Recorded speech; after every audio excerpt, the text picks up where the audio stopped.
दोस्तों नमस्कार, स्वागत है आप सभी का मेरे YouTube चैनल पर। दोस्तों आज से मैं एक्सेल फंक्शंस के ऊपर एक सीरीज़ बनाने जा रहा हूं। इस सीरीज़ का ये पहला वीडियो है जिसमें मैं एक्सेल के टॉप 5 कॉमनली यूज्ड फंक्शंस को आज डिस्कस करूंगा। चूँकि एक्सेल फंक्शंस के ऊपर ये पहला वीडियो है मेरा, इसलिए सबसे पहले समझते हैं कि फंक्शंस क्या होते हैं, क्यों यूज़ किए जाते हैं, उसका बेसिक्स पहले हम समझ लेते हैं। तो फंक्शंस क्या होते हैं? फंक्शंस ग्रुप ऑफ इंस्ट्रक्शंस होते हैं या पीस ऑफ कोड्स होते हैं, यानी एक प्रोग्रामिंग फाइल होती है जो किसी विशेष कार्य को पूरा करने के लिए बनाई जाती है। किसी विशेष कार्य को पूरा करने के लिए जो कंप्यूटर को दिए जाने वाले आवश्यक इंस्ट्रक्शंस हैं उनको एक समूह के रूप में एक फाइल में सेव कर लिया जाता है।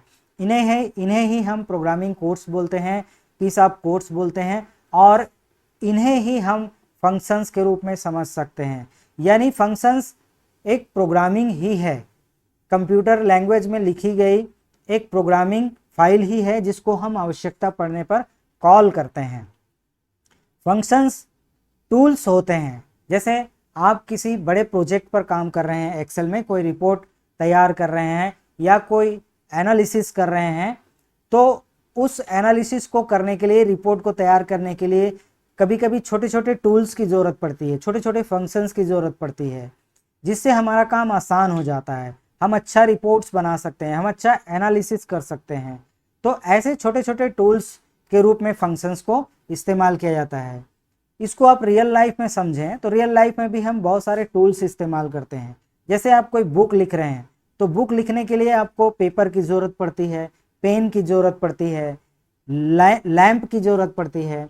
यानी जो जो चीज़ें आपको हेल्प करती हैं बुक लिखने में, वो सारे टूल्स आपके लिए बहुत उपयोगी होते हैं। वही उन्हीं को आप फंक्शन समझ सकते हैं। ऐसे ही एक्सेल्स में हम बड़े प्रोजेक्ट पर जब काम करते हैं तो हमें छोटे छोटे टूल्स की ज़रूरत पड़ती है, छोटे छोटे फंक्शंस की ज़रूरत पड़ती है, जिससे हमारा काम आसान होता है और हम अपने काम को अच्छे से कर पाते हैं। उन्हें ही फंक्शंस कहते हैं। फंक्शंस किसी विशेष टास्क को पूरा करते हैं। जब भी उस टास्क की हमको ज़रूरत पड़ती है उससे संबंधित फंक्शंस को हम कॉल कर लेते हैं।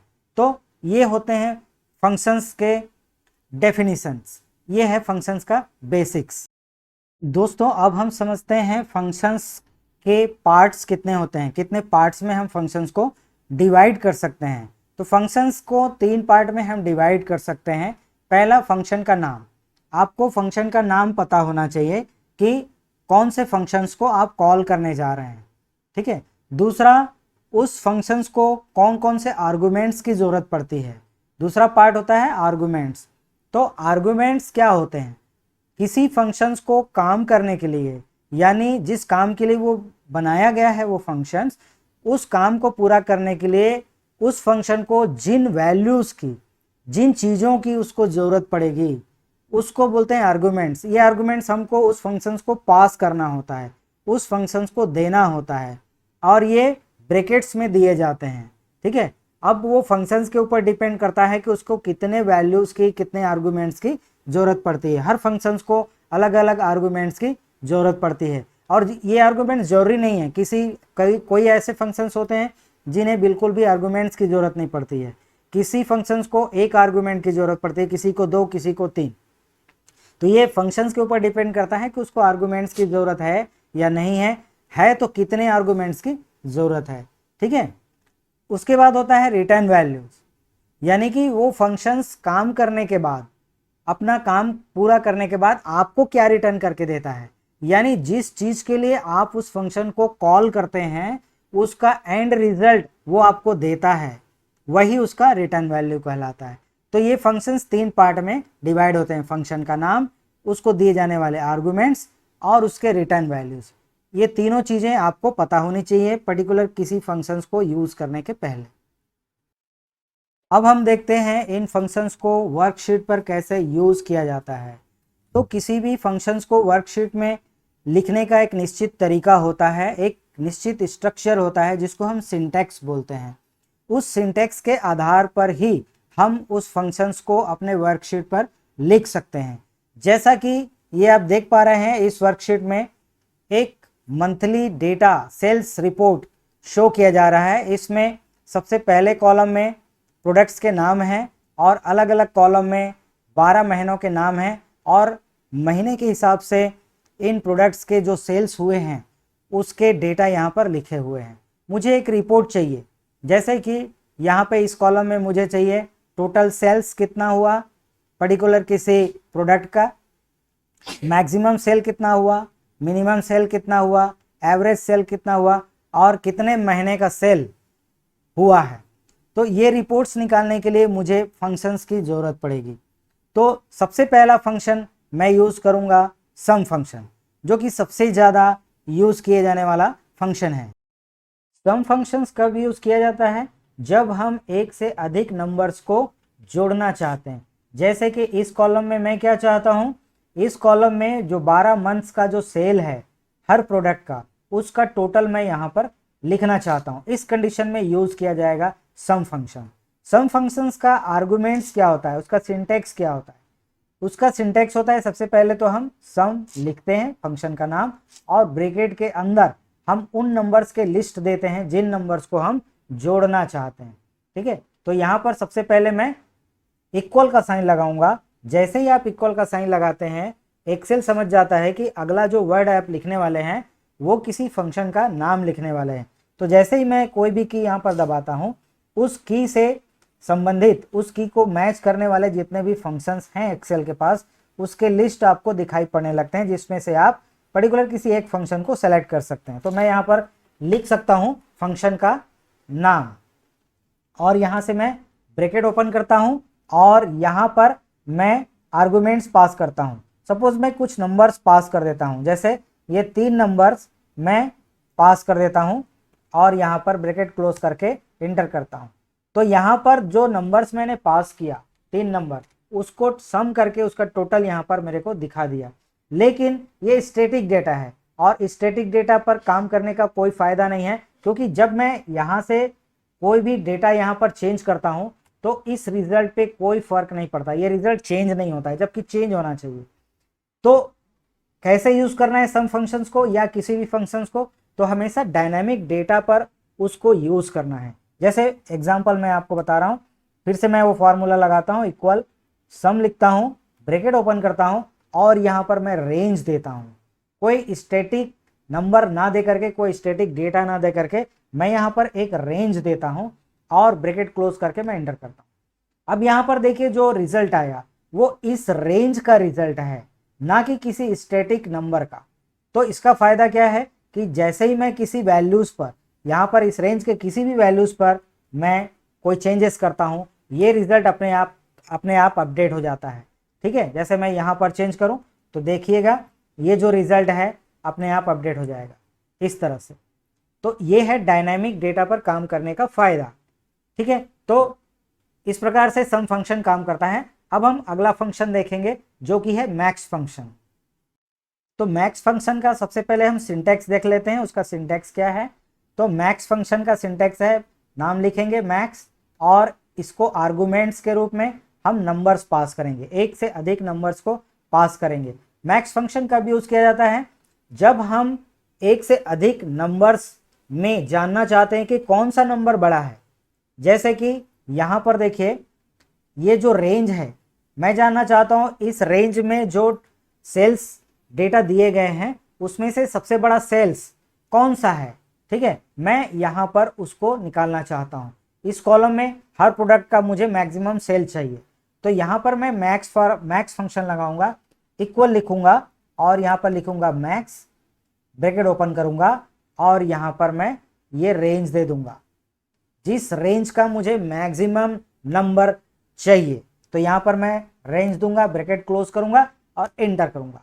तो यहाँ पर देखिए इस रेंज में जो भी मैक्सिमम नंबर है वो यहाँ पर मुझे मिल चुका है। तो इस तरह से मैक्स फंक्शन काम करता है। अब हम देखते हैं मीन फंक्शन।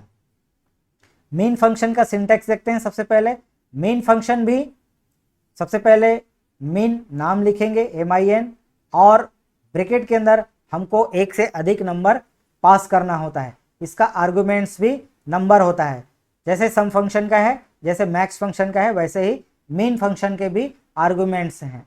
ठीक है, तो यहां पर मैं पॉइंटर ले जा करके इक्वल का साइन लगाऊंगा और लिखूंगा मेन, ब्रैकेट ओपन करूंगा और यहां पर वही रेंज दे दूंगा जिस रेंज का मिनिमम नंबर मुझे रिटर्न चाहिए। ठीक है, ब्रैकेट क्लोज करूंगा, एंटर करूंगा। तो यहां पर क्या कर रहा है मेन फंक्शन, दिए गए रेंज में से जो सबसे छोटा नंबर है उसको रिटर्न करता है। याद रखिएगा, ये जितने भी अभी तक के मैं जो फंक्शंस बताया, सम, मैक्स और मेन, ये न्यूमेरिक डेटा पर ही काम करते हैं। इनके आर्गुमेंट्स न्यूमेरिकल्स होते हैं, नंबर्स होते हैं। ठीक है, तो यहां पर मेन फंक्शन क्या करेगा, दिए गए नंबर्स या दिए गए रेंज में से सबसे छोटा नंबर आपको रिटर्न करके देता है। अब हम देखते हैं एवरेज फंक्शन। एवरेज फंक्शन का सिंटैक्स देखते हैं क्या होता है। तो एवरेज फंक्शन का सिंटैक्स है, सबसे पहले नाम लिखते हैं और इसको भी आर्गुमेंट्स के रूप में एक से अधिक नंबर्स देते हैं। एवरेज फंक्शन करता क्या है, एवरेज फंक्शन दिए गए नंबर्स में से एवरेज निकाल के आपको रिटर्न करता है। सपोज मैं ये जो 12 महीने का जो सेल दिया हुआ है, सेल्स डेटा दिया हुआ है, इसका एवरेज निकालना चाहता हूं कि एवरेज सेल कितना हुआ है 12 महीने में। तो यहां पर मैं इक्वल का साइन लगाऊंगा और लिखूंगा एवरेज, ब्रैकेट ओपन करूंगा और यहां पर रेंज दे दूंगा। इस रेंज में से मुझे एवरेज नंबर रिटर्न चाहिए, ब्रैकेट क्लोज करूंगा, एंटर करूंगा। तो यहां पर देखिए जो रेंज मैंने दिया है उस रेंज का एवरेज नंबर जो है वो रिटर्न मुझे यहां पर मिल चुका है। तो इस तरह से एवरेज फंक्शन काम करता है। अब मुझे क्या चाहिए, इस कॉलम में मुझे चाहिए जो डेटा यहां पर दिए गए हैं उसको काउंट करके चाहिए, यानी कितने महीने का डेटा यहां पर लिखा हुआ है वो काउंट करके मुझे यहां पर वो नंबर चाहिए। तो उसके लिए मैं यूज करूंगा काउंट फंक्शन। काउंट फंक्शन का सिंटेक्स देखते हैं। यहां पर काउंट लिखेंगे और इसको आर्गुमेंट्स के रूप में हम देंगे वैल्यूज।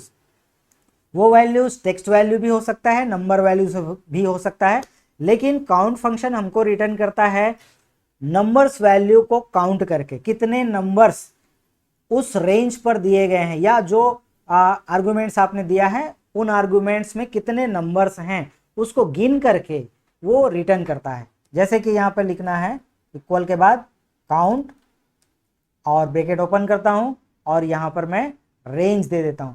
तो इस रेंज में कितने न्यूमेरिकल्स डेटा हैं उसको काउंट करके बता देगा। तो जाहिर है 12 महीने का डेटा हमारे पास है तो यहाँ पर देखिए 12 आ गया। इस तरह से काउंट फंक्शन जो होता है दिए गए रेंज में न्यूमेरिकल्स डेटा को काउंट करके आपको रिटर्न करता है। अब मुझे क्या करना है, ये जो फंक्शन मैंने यूज किया हुआ है इस फंक्शंस को पूरे कॉलम में अप्लाई करना है। तो यहाँ पर क्या करूँगा, मैं कॉर्नर पर जाऊँगा, जैसे ही ब्लैक प्लस मुझे मिलेगा डबल क्लिक कर दूंगा तो यही फॉर्मूला, यही फंक्शन पूरे कॉलम में अप्लाई हो जाता है, यानी हर प्रोडक्ट का यहाँ पर टोटल सेल मुझे मिल जाएगा।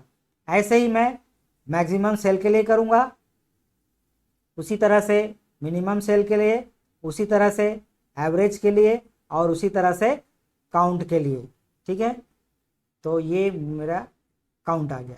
ठीक है, और इस तरह से सारे प्रोडक्ट्स के जो अलग अलग मुझे रिपोर्ट्स चाहिए वो मुझे मिल चुके हैं। तो ओके फ्रेंड्स, इस वीडियो में मैंने डिस्कस किया sum function, max function, mean function, average function और काउंट फंक्शन। उम्मीद है आपको ये वीडियो पसंद आया होगा। यदि पसंद आया तो इसको ज़्यादा से ज़्यादा लाइक कीजिएगा, शेयर कीजिएगा, कमेंट कीजिएगा। चैनल पर यदि नए हैं तो चैनल को सब्सक्राइब कर लीजिएगा। और ये सीरीज़ फंक्शंस के ऊपर मैंने ये सीरीज़ बनाया हुआ है, तो इस सीरीज़ का ये पहला वीडियो था। ऐसे ही मिलते हैं अगले वीडियो पर, तब तक के लिए bye bye. Thanks for watching, thank you very much.